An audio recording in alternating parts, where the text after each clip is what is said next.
पीताम्बरा पीताम्बरा श्रीपाद वल्लभ पीताम्बरा पीताम्बरा पीताम्बरा श्रीपाद वल्लभ पीताम्बरा पीताम्बरा पीताम्बरा श्रीपाद वल्लभ पीताम्बरा पीताम्बरा पीताम्बरा श्रीपाद वल्लभ पीताम्बरा पीताम्बरा पीताम्बरा श्रीपाद वल्लभ पीताम्बरा पीताम्बरा पीताम्बरा श्रीपाद वल्लभ पीताम्बरा पीताम्बरा पीताम्बरा श्रीपाद वल्लभ पीताम्बरा पीताम्बरा पीताम्बरा श्रीपाद वल्लभ पीताम्बरा पीताम्बरा पीताम्बरा श्रीपाद वल्लभ पीताम्बरा पीताम्बरा पीताम्बरा श्रीपाद वल्लभ पीताम्बरा पीताम्बरा पीताम्बरा श्रीपाद वल्लभ पीताम्बरा पीताम्बरा पीताम्बरा श्रीपाद वल्लभ पीताम्बरा पीताम्बरा पीताम्बरा श्रीपाद वल्लभ पीताम्बरा पीताम्बरा पीताम्बरा श्रीपाद वल्लभ पीताम्बरा पीताम्बरा पीताम्बरा श्रीपाद वल्लभ पीताम्बरा पीताम्बरा पीताम्बरा श्रीपाद वल्लभ पीताम्बरा पीताम्बरा पीताम्बरा श्रीपाद वल्लभ पीताम्बरा पीताम्बरा पीताम्बरा श्रीपाद वल्लभ पीताम्बरा पीताम्बरा पीताम्बरा श्रीपाद वल्लभ पीताम्बरा पीताम्बरा पीताम्बरा श्रीपाद वल्लभ पीताम्बरा पीताम्बरा पीताम्बरा श्रीपाद वल्लभ पीताम्बरा पीताम्बरा पीताम्बरा श्रीपाद वल्लभ पीताम्बरा पीताम्बरा पीताम्बरा श्रीपाद वल्लभ पीताम्बरा पीताम्बरा पीताम्बरा श्रीपाद वल्लभ पीताम्बरा पीताम्बरा पीताम्बरा श्रीपाद वल्लभ पीताम्बरा। ओम परम तत्वाय नारायणाय गुरुभ्यो नमः। ओम ह्रीं मम प्राण देह रोम प्रतिरोम चैतन्य जाग्रय ह्रीं ओम नमः। ओम भूर्भुवः स्वः तत्सवितुर्वरेण्यं भर्गो देवस्य धीमहि धियो यो नः प्रचोदयात्।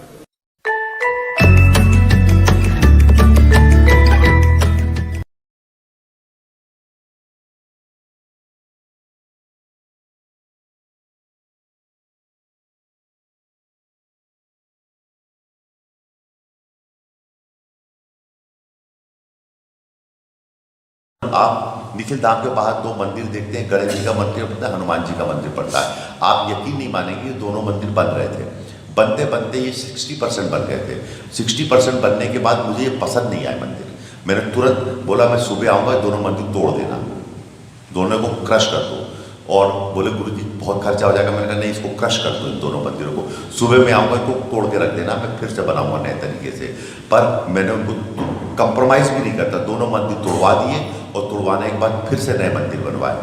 यही 10 महाविद्याएँ हुई। जब मैंने 10 महाविद्यालय का एक व्यक्ति को ऑर्डर दिया जयपुर में, तो जब 10 महाविद्याएँ आई तो 10 महाविद्यालय उसने बटले के सामान बना दी। बहुत बकवास, बिल्कुल पत्थर पे कहते हैं ना, जैसे उल्टी सीधी मूर्ति बनाते हैं। मैं खड़ा था, मैंने मूर्तियाँ खोली, ट्रक आया और मैंने स्वागत किया। मूर्ति देखी तो मैंने कहा यार ये तो मेरी महाविद्यालय नहीं है, जैसी महाविद्यालय मैं चाहता हूँ, जैसा रूप मैं चाहता हूँ, ये बिल्कुल नहीं है। और मैंने ट्रक में 10 मूर्तियाँ लोड कराई और वापस जयपुर किराए दे के भेज दी। मैंने कहा ले जाओ उनको। मैं अपने तरीके से जैसा रूप, जैसी स्थिति महाविद्याओं की मैं चाहता तो कंप्रोमाइज़ कर लेता, नुकसान बचा लेता। मैंने कहा नहीं, इन मूर्तियों को वापस ले जाओ, मैं फिर से मूर्तियाँ बुलाऊँगा, फिर से मूर्तियाँ बनवाऊँगा, फिर मैं दिल्ली गया, फिर मैंने आर्टिस्ट से मिला, फिर मैंने पहले कागज़ के ऊपर मूर्तियों 10 महाविद्याएँ बनवाई, जो आप पत्रिकाओं के फ्रंट पेजों पे कई बार देखते हैं, स्केचेस बनवाए। फिर उसको लेके मैं जयपुर गया और जयपुर में मैंने कहा मकराना के ऊपर मेरे को मूर्तियाँ बनवानी है, इस पर कंप्रोमाइज़ नहीं होगा। और ये देखो 10 मूर्तियों के चित्र है, अगर इसमें 19 से भी 20 करोगे तो ये मूर्ति दूसरी बनवाऊंगा, जब तक संतुष्ट नहीं हो जाऊंगा तब तक मूर्ति तुमको बनानी पड़ेगी। एक बार मूर्ति बनती है, उस मूर्ति की सूरत और सीरत मुझे नहीं बिगाड़नी। और उस तरह से 10 महाविद्याएँ बनी और ये 10 महाविद्याएँ आपके सामने निखिल धाम में स्थापित हैं। और बड़ा संवेदनशील होना पड़ता है, ये जगह बहुत है, ये जो जगह है इस जगह और महाकाल का अक्षांश एक ही है, एक ही डिग्री में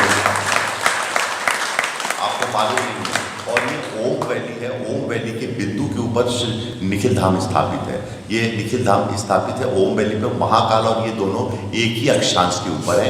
ये तो पेपरों में छपता है, सभी चीज़ में छपता है, भोजपुर के मंदिर वाले दोनों एक ही अक्षांश पे बनाए गए हैं।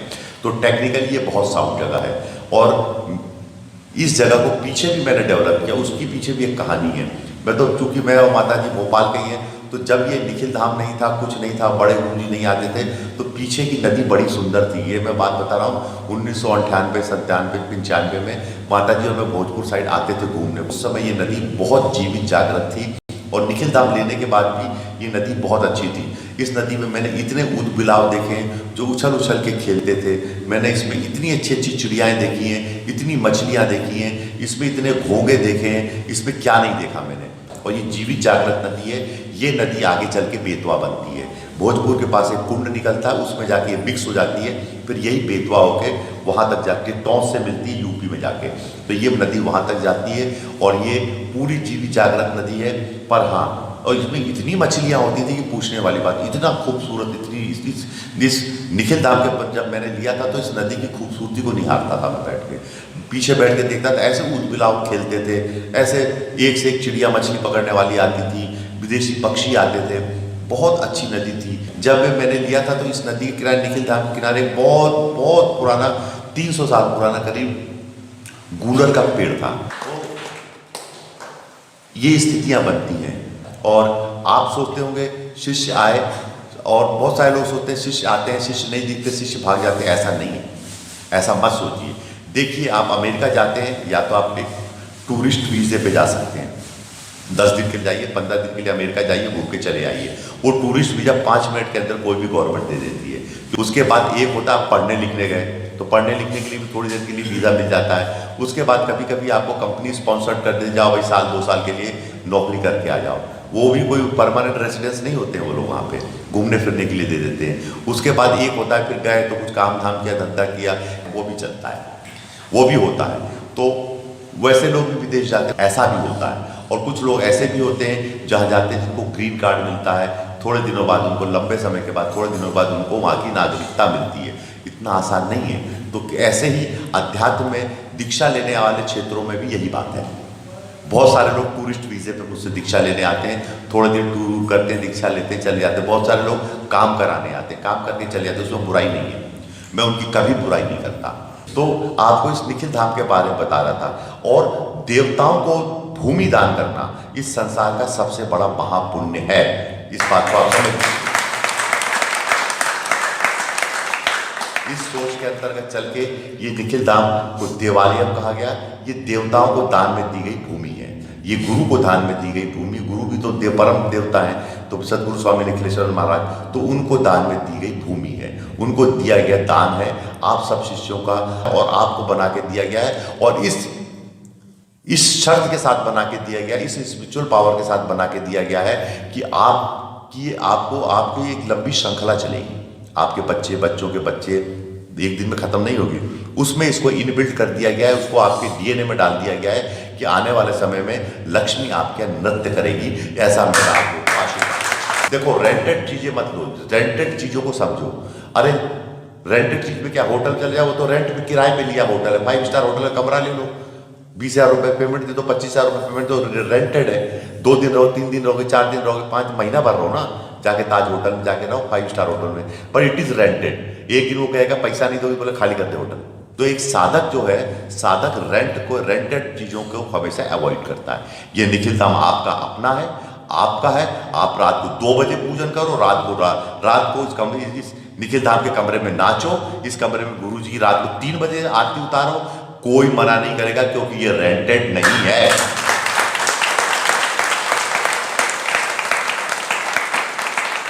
दिस इज योर्स, ये आप शिष्यों का है। आप यहाँ के पेड़ों के नीचे बैठिए, ये आपका खुद का है, आपको दिया गया है। ये किराएबाजी का मामला नहीं है, ये आपको अपना दिया गया है। आप घूमिए फिरिए, अच्छे से रहिए, चारों तरफ बैठिए, कभी भी आइए, आप आइए।